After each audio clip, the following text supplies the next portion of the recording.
Hi everyone, I'm Heather Davies, and this is Muse. This week, I'm talking with Amy about her journey with vestibular migraine, which began when she was a young girl and became chronic about 5 years ago. She's been a personal trainer for over 12 years and feels that continuing her fitness journey helped her keep her symptoms under control. She also believes having perseverance in finding the right doctor and the right counselor or cognitive behavioral therapist is very important in everyone's healing journey. She feels seeing her counselor on a weekly basis helped relieve a lot of her life stresses and aided in being a big turning point in her life. She believes that living her life differently than she did 5 years ago has also been incredibly positive. A couple months ago, Amy announced that she's opening up her online coaching services to anyone with migraine. This is so exciting, and the fact that she understands what we go through can be huge for those wanting to get in the best shape of their lives while living with this condition. Today, she will share her story. Welcome, Amy. Amy, thank you so much for being here. Would you mind sharing a bit about yourself and your vestibular journey? Sure. I mean, how do I sum that up into a short? So I am a personal trainer from North London, and I have been personal training for 12 years and training myself for like 15 years probably now.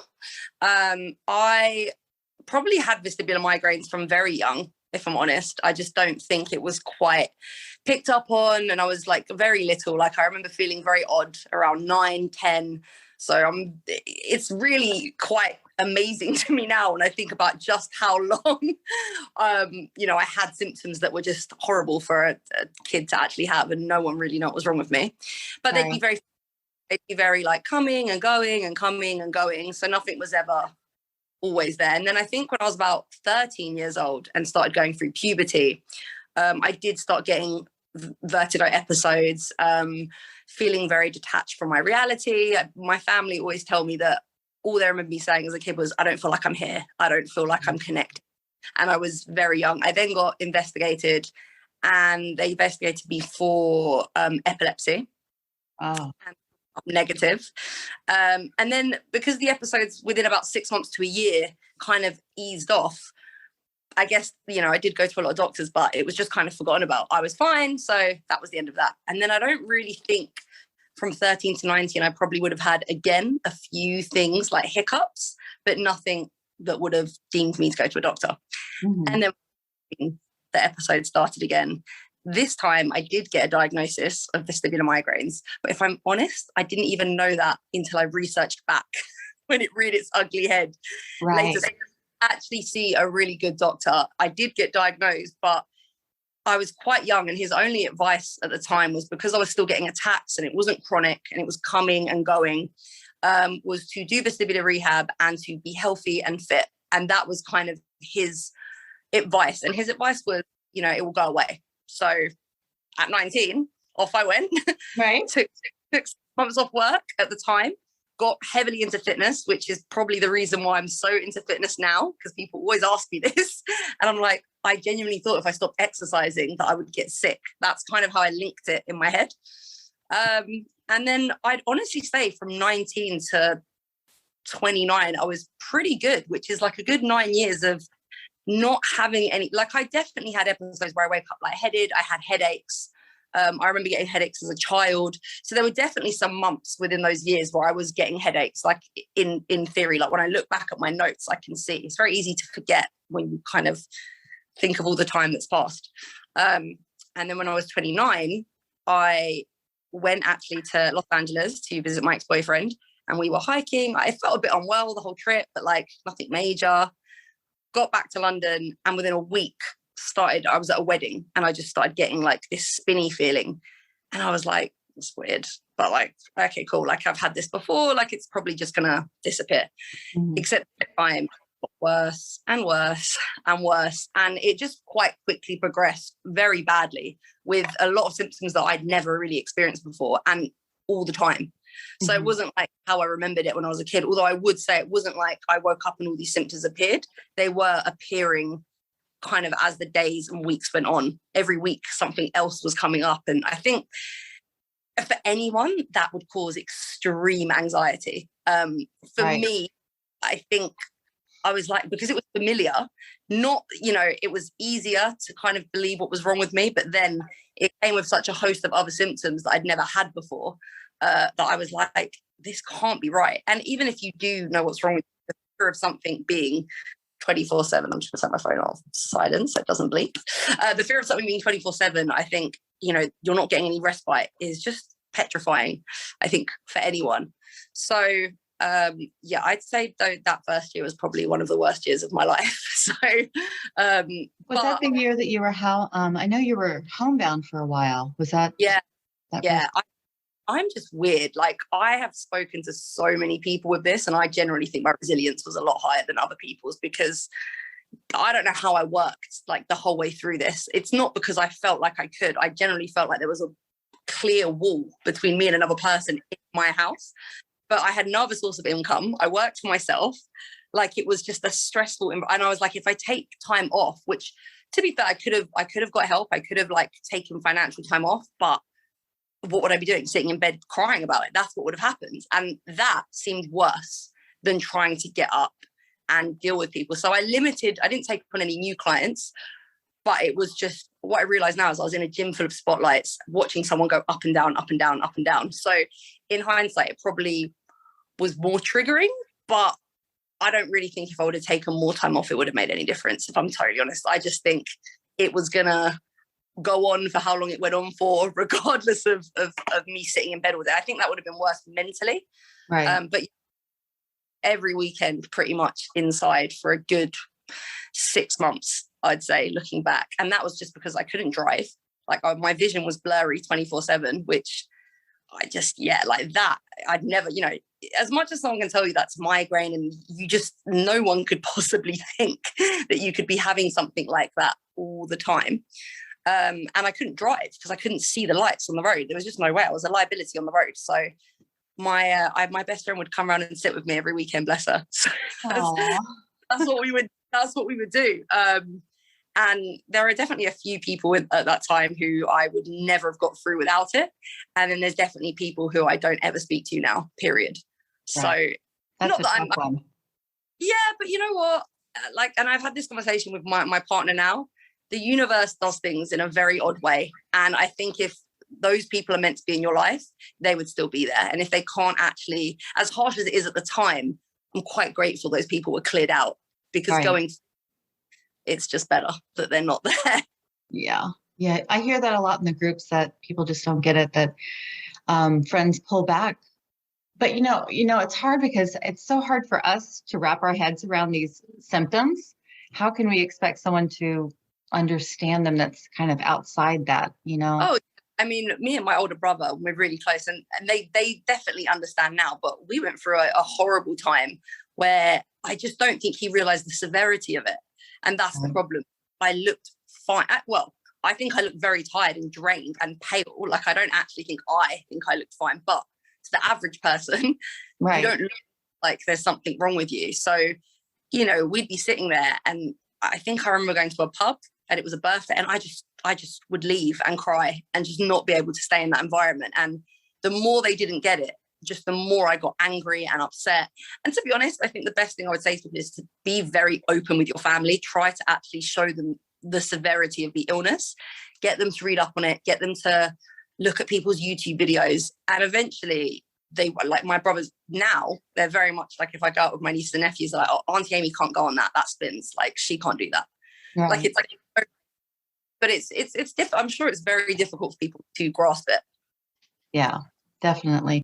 I was looking over some of the things. You experienced visual dizziness, vertigo, pressure in your head, and some bouncy, blurry vision in the past. At what point were you diagnosed with vestibular migraine, or was that early on? Diagnosed at 19. I was diagnosed. I did actually have access to those medical records. I managed, and then I read up on what I was diagnosed with. Lucky for me, there's a lot of migraine in my family. My mum had migraines. My auntie has migraines. My brothers all have migraines. Like, it's everywhere in my family. Not one of them, however, has vestibular migraines, but my brother has had vertigo with his migraines.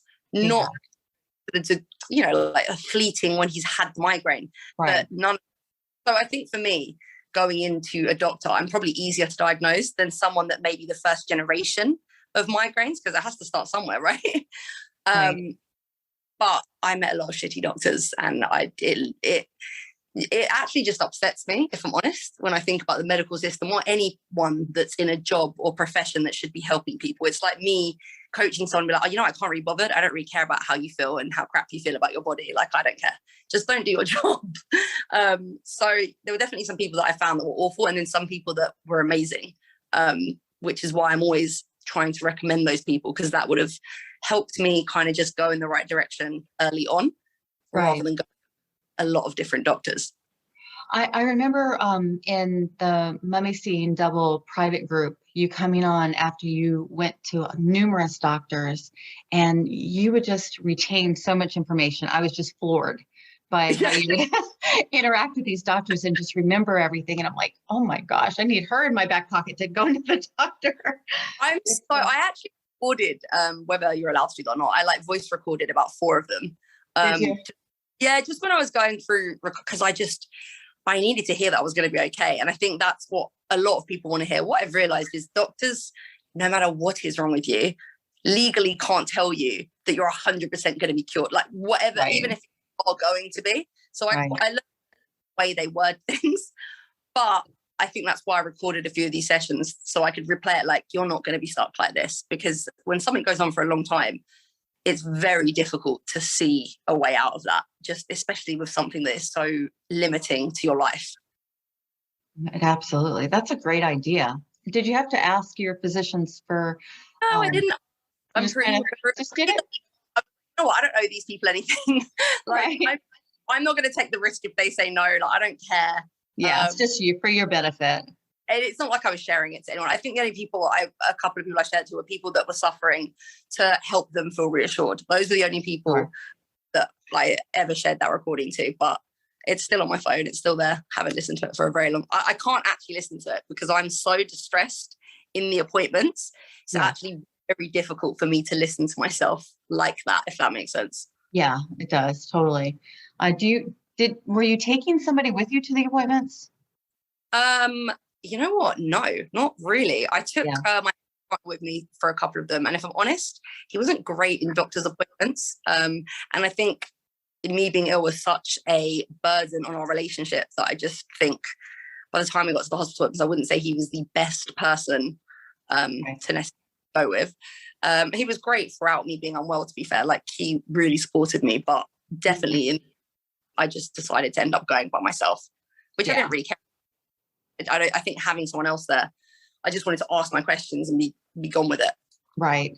I think I was so emotional at the beginning. I left my husband at home and I took my mother so she could, because she's a nurse, so she would just, have all those questions and just remind me later, because I was so distraught at the beginning.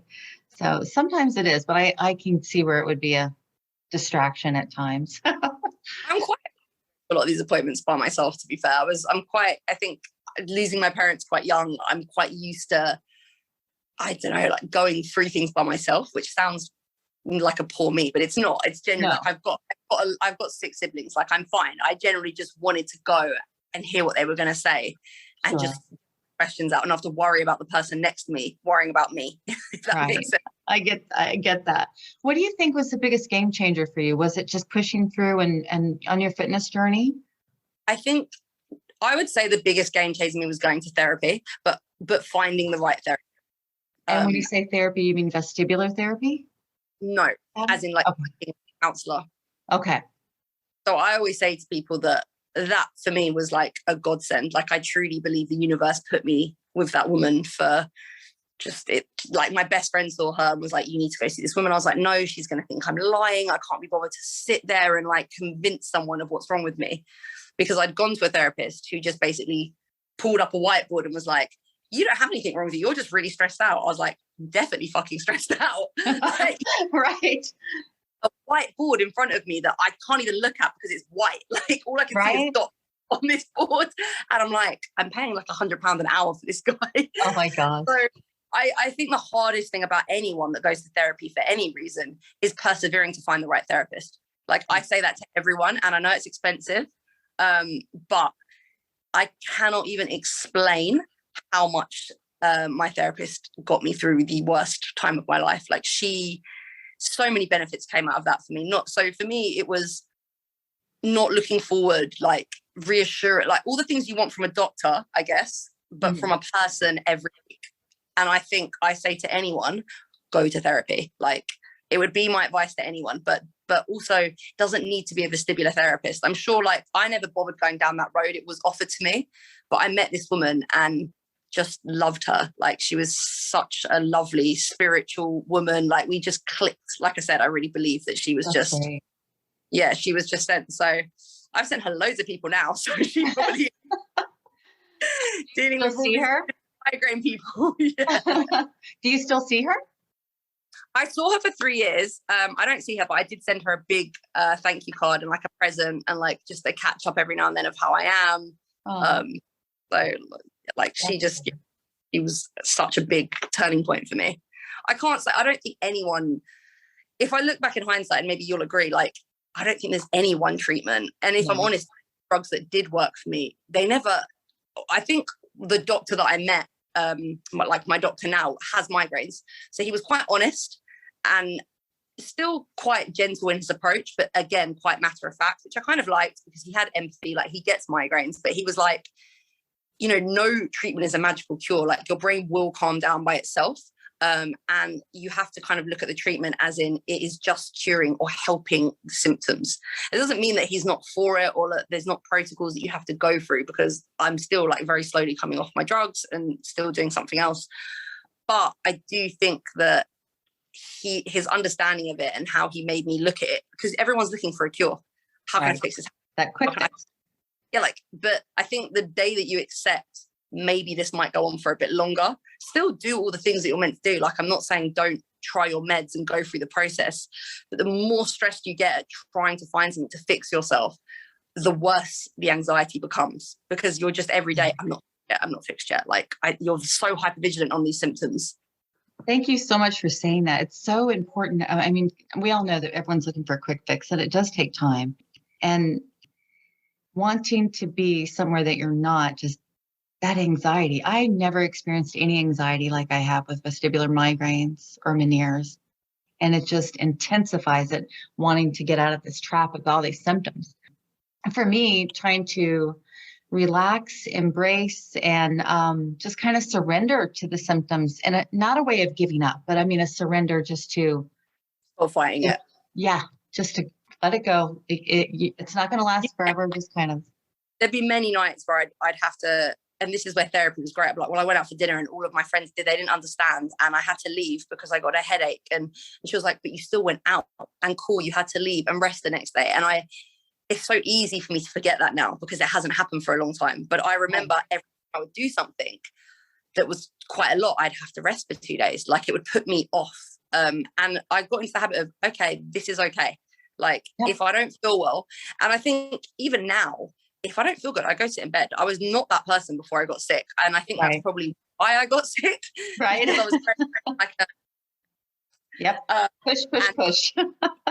And my doctor said, he's like, a big part, they don't know the reason for why you have a flare up of these things. But I'm pretty sure being someone that pushes your body through all these things, stress, like whatever it is that you're going through, like working when I was sick, that's not good for you. So the best thing I took out of this in general is I don't live my life in the same way. Like, I just don't. Like, and that is a positive thing. So I think my ex-partner at the time said, this is happening to you for a reason, like for you. And I was like, shut the fuck up. Like, who the hell would like, you see that now though, right?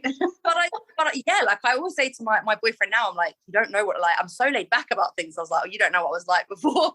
Oh my goodness, I know. I was so neurotic. And he was like, oh, but you lost your parents. I was like, yeah, this was worse. Like, people think I'm nuts when I say that to them. I'm like, don't get me wrong. Like, death is a horrible, horrible thing to go through. But having something that disables your entire body is not even in comparison to that. And I'm not saying I'm going to pick between the two, because that's ridiculous. What I try and say to you, it's not the same when you are going through the illness. It's very, very different. It's a physical thing. I've always been good at mentally dealing with things, but this is something that you're physically dealing with. So if you're an active person, all of a sudden you can't go out and you can't do things, like, and that's not changing from week to week, you're going to be very depressed. Like, I think it's ridiculous when people assume that wouldn't happen to anyone. Right. So that's why I'm like, well, what would you do to make yourself feel better if you know you're going to be stuck in something for a long time? You would maybe talk to someone, right? Mm-hmm. And if you have a friend or a good partner, that's great. But I still think putting all that on your partner and your family is a lot, which is also why I had an external source out of that, which I would always leave there feeling like I could cope with the week. Like, as in I was able to like cope after I saw her. Like, she just took a load off my shoulders. But therapy is expensive, and the problem is people are sick, then they're not working, then there's the therapy. Like, it's a horrible cycle. So I'm fully aware of that and getting an appointment with a doctor rather than, like, you know, we have the NHS, but honestly, even to get my botox injections on the NHS is a nightmare. I have like probably spent £4,000 so far in botox injections because my neurologist is like, you cannot come off them, you might relapse. You're not really going to take that chance, are you? So right. Yeah, so it's you obviously. So I mean, I know like America's very different as well. Like, their system's also quite difficult. So, you know, it's difficult for me to say this, but honestly, even if I'd pull out a credit card and just shove it on, rather than waiting for 6 months, I just think it might it might just disappear. But if it's that bad and you're in a position where you can just put that on a credit card and go see a good doctor, then by all means, don't wait, because you could be waiting for a year. Yeah. You know what I mean? Like, I'm not saying everyone go find them, but like, it's tough. It is really tough because, and even the people that you see on the NHS, they're not necessarily good. So over here, it's like, I waited all that time. The doctor that I first saw literally told me to relax and go on holiday and not worry about it. And I just looked and I was like, this woman is crazy. Like, you know, like, I do. Like, I think we all have those stories. Like, yeah, but like, it really upsets me. Like, genuinely, like, it actually, when I get messages from people, like, and you probably, that, like, I can't even explain how much my heart breaks for everyone, because it's just so unfair. Like, it's just, and it's, you know, every neurologist I've seen is like, you become a doctor. I'm like, well, that's because there's not enough good ones. Like, I can't just tell someone that's like symptomatic. That's like me telling someone that, God forbid, got MS. Oh, you know what? Just relax. Go on holiday. Go sort yourself. Like, so yeah, I think seeing those doctors sent me into huge depression in the first year. Just, they made it so much worse because I would leave like hyperventilating panic attacks just because, I mean, you just walked out with someone with a food list, like, here you go, take some supplements and I won't see you for another year. Like, what? Yeah. So, I mean, the good thing is now with you and, you know, my YouTube, like, there's so many more people like giving out information to help people. They can outsource it themselves. Whereas there was, I think it was like Sean was the only person I think I saw on YouTube, and that was it. Like, I think I would every week I'd be checking to see if someone else like uploaded it. Like, I was anyone. I know. I think we need a lot more awareness out there. I think there's so much more than there was 6 years ago. God, yeah, 100. I mean, I've diagnosed like clients with vestibular migraines, and they're like, "Oh, that's so weird." I'm like, "Yeah, I know, right? It's really common." Yep. But I also think unless people become severe, they would ignore it their whole life. Like, and that's just like anyone. Like, you know, if I never had such a bad episode when I was 29, would I have gone back to the doctor? Probably not. Like, because it has to be bad to go to a doctor, right? So I don't. That it's not common. I think there's a lot of people that are very underdiagnosed and not, you know, in the maybe extremities of it. They might be like, they just, you know, have a really bad, I hear that all the time, mostly with pregnancy, to be fair. Are you, would you say in remission now? I mean, how long has it been since you've had an episode? Yeah, you know what? Probably a while. Like, and I don't know about a big episode. Like, I can't remember the last time I was, touch wood, in bed for like a couple of days. I can definitely remember like a bad headache. Yeah. But I would say, especially since I started Botox, just less and less and less and less and less. The only symptom that I still get is just feeling a bit spaced out. But if I'm honest, even that, my neurologist was like, your brain went through such trauma. And I do remember being a kid, and that symptom always took a long time. I just remember counting a couple of years when I was 13 that I felt odd. So I'm just talking about back then. The reassuring thing about my memory is it went away. So I am a big believer in, neuroplasticity and things do fix. But my neurologist has even said, and he's really honest, he's like, it's going to keep getting better. That's going to like flux out, but not in the next month, maybe in the next 6 months to a year. We just can't allow your brain to keep getting irritated because it's just going to kind of put it in a hypervigilant state. And when I say it bothers me, when I go out, but that's the symptom that I would only say now goes up and down. Like if I'm on, that will heighten. If I go down on my drugs now, it will heighten. Whereas before I'd get a bit off balance and I'd get a bit headachy. And whereas those symptoms are, and so that's how for me, I know that the Botox is for sure helping me just kind of keep them. So I'd say for a good couple of years, I've been like a good 60 to 80%, if I'm honest. That's fantastic. Yeah, I just think it's really weird in hindsight. If you don't really like how long has it been like since since I do stuff. And obviously I know everyone wants to know that, but I think for me I was always like, I don't feel back to normal yet. Yeah. And now I don't really care. Like I feel normal enough, and I'm pretty sure that last thing that I'm worrying about isn't the end of the world. And I get blurry vision sometimes. I think anyone with migraines has sensitivity to lights. I honestly I could have had that before and never have known about it. Like my client who went to school with me tells me that she remembers me in the classroom not being able to look at the lights and holding my head all the time. I have memory of this. Wow. Memory of this. I don't remember. I was 12. Like I don't remember. I remember having headaches that I thought I had a brain tumor when I was 15 and wanting to get an MRI scan. So I do know that for me, when people are like, how do you know it's the right diagnosis? I'm like, well, it kind of adds up, no? There's quite a lot of evidence for me. Whereas there are a lot of people that I've met where, it's just started in their 30s. It doesn't mean that that's not it. I just think it's a lot harder for them to accept. And I think that's quite difficult because if you've just woken up, had a baby, and all of a sudden you're floored with these symptoms, that's really strange and probably very difficult to accept your diagnosis. Who I used to train at the gym, and she's like in her 60s, and she was like, my friends, they're Macmillan nurses, and this just makes me really sad. So she's like a woman that's dedicated her whole life to looking after other people, and now she's like, I think the word that she messaged me was, can she have your number? She is a shell of her former self, and that just breaks me because anyone my YouTube videos to me now, it's not even the same person. Like you're not even the same person because you're just very, flawed with it. It's very sad. Well, I know we're limited on time, but I was wondering, can you tell us how we can support you in the community?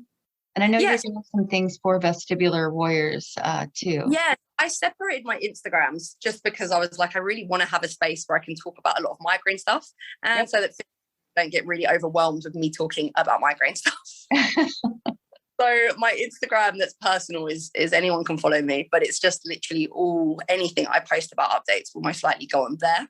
And then obviously my fitness stuff. So anyone can reach out to me if they need help or they want to get back into their fitness, which I definitely believe being fit and having a healthy lifestyle 100% helps. If not physical, just mental. So that, and whether that's, I've met a few really good friends through like yoga teachers now, and, I see people just something positive coming out of something that was obviously really terrible for them. Yeah, it's amazing. It's amazing looking back and seeing how we've all changed through the journey. Patience. I have so much more patience now than I did before. I bet you I'm going to be really patient when I have a child. Like, I just feel like, my brother's like, yeah, I don't know about that. I was like, no, I don't worry about things anymore. I don't. I'm so grateful for my health. I can't even explain how grateful I am for my health, because even if you do have a bad day, it's nothing in comparison to what it was. So I think that people should never really lose sight of that. And that's how I actually measured my progress. Oh, I can do this now, but I couldn't do this 6 months ago. Right. And it wasn't a week thing. It was like a month to month progression, if not longer. Do you ever look back at your formal journals, your symptom journals and things like that, and see how far you have come? It did. There's one thing that I will probably never do or don't even want to do is go on a boat. I think that's off limits for me. I know you spend loads of time on boats. It's just, that's the one symptom that I didn't actually have before, which is so odd. Like riding around in a car used to make me feel better. Right. Now that actually makes, I just get quite motion sickness, but I didn't have that before. That's crazy. Yeah, it's weird. And my doctor's like, well, like you're older. Like I never got auras when I was a kid. I now get like a visual aura. So I never had that. But the motion sickness thing for me is like, I want to go to Thailand with my boyfriend and I'm like, I'm not going on a fucking boat. Like I'll try it, but it's the only thing now that will trigger me to just feel quite sick and have a headache. Have you tried stepping on a boat? I did. I stepped on a boat once and just it's in dock, moving from left to right, did not agree with me, which is mad. Is it a smaller boat?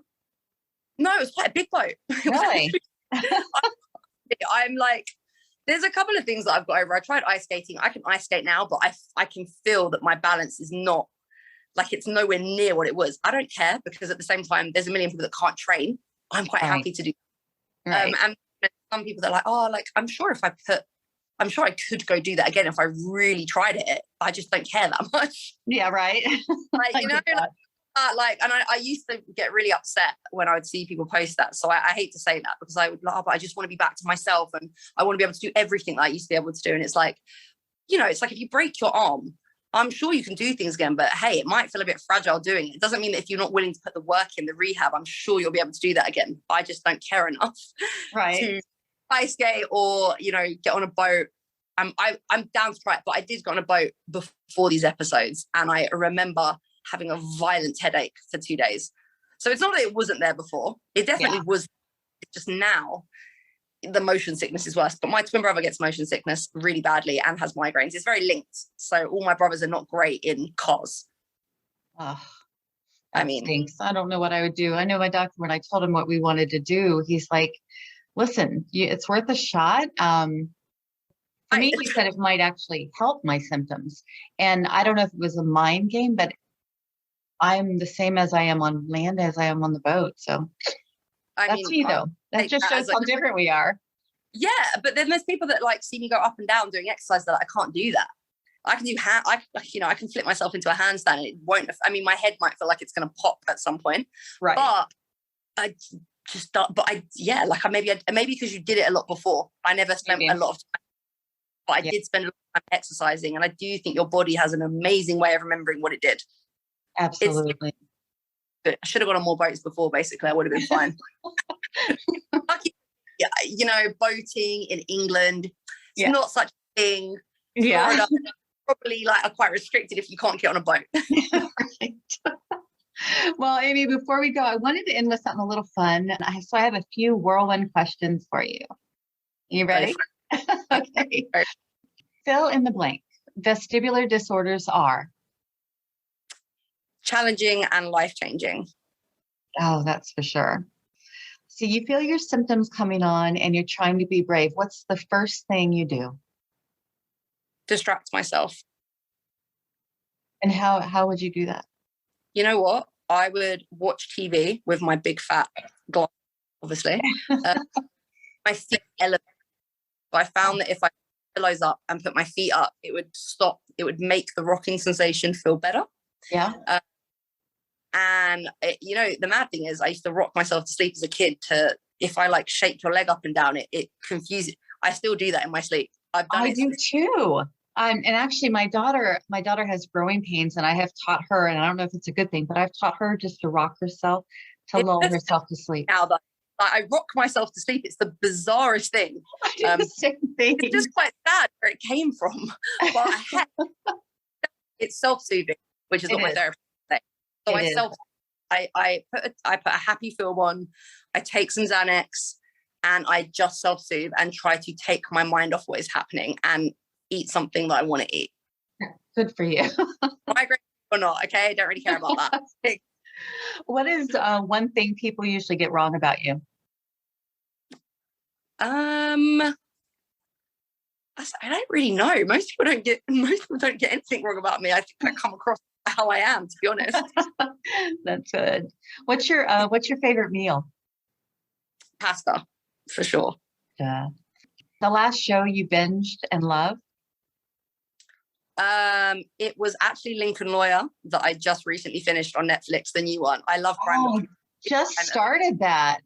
So good. So I need more, but they don't have the same over there as they do here, which is annoying, but hey. Yeah. What's on your nightstand?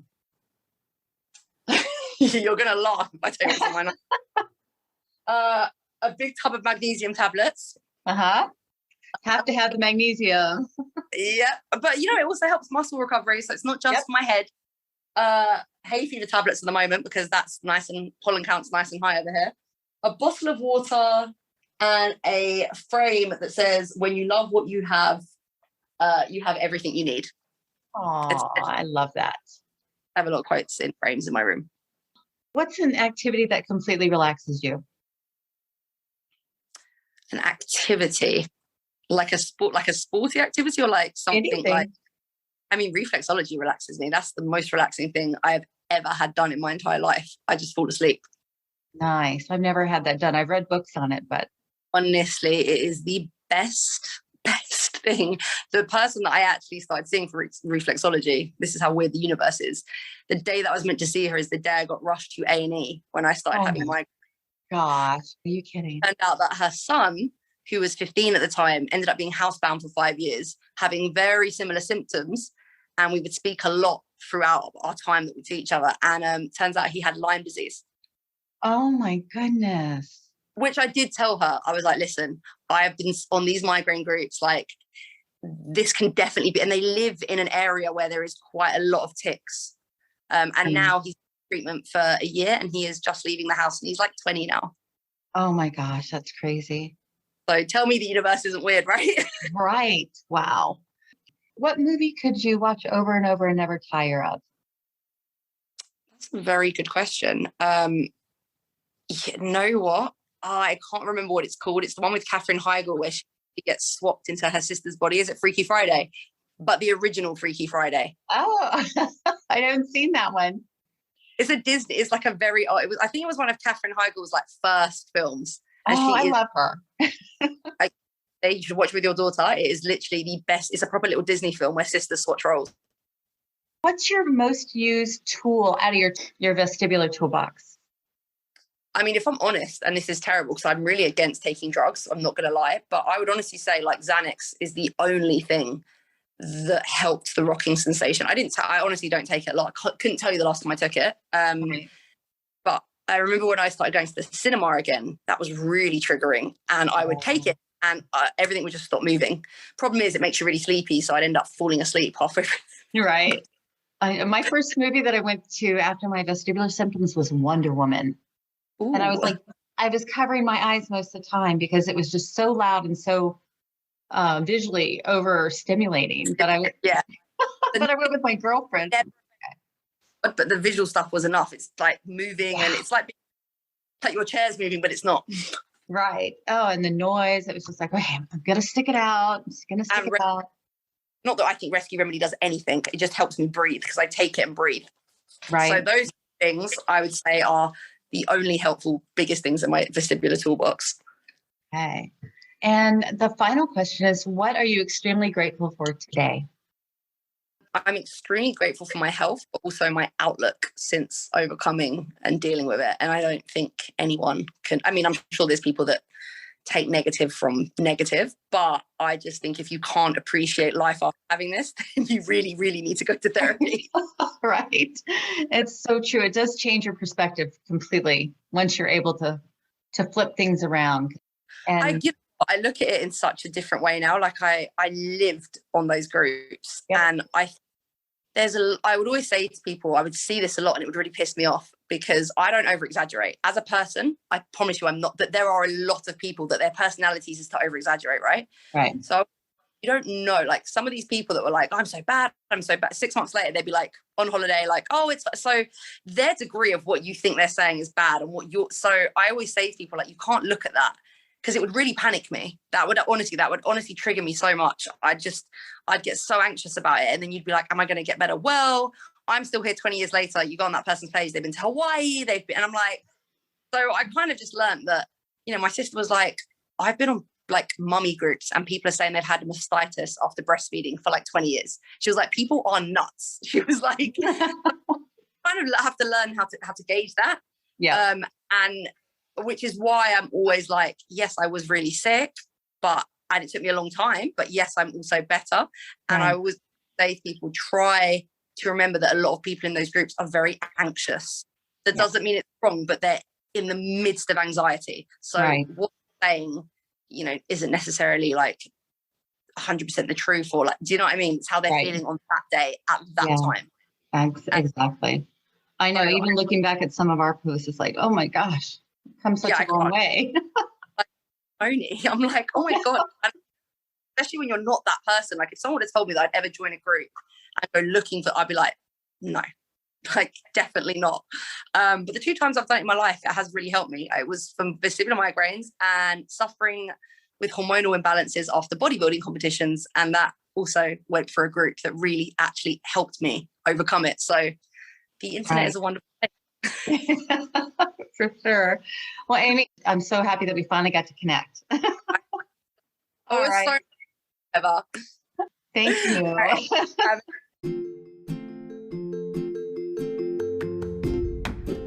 Thank you for joining me, Heather Davies, and my guest, Amy, on this week's episode of Migraines Muse. If you would like to reach out to Amy, please find her on Instagram at Amy Schock, AMYSHOCK, or visit her website at www.shockitfitness.com. That's www.shocketfitness.com. If you would like to reach out to me, Heather Davies, please see the show notes for my email address or find me on Instagram. If you or someone you know has an inspiring vestibular journey, please direct message me and let's connect. Be sure to subscribe to Migraines Muse for updates. Thank you so much for being here. I'll see you next week, warriors.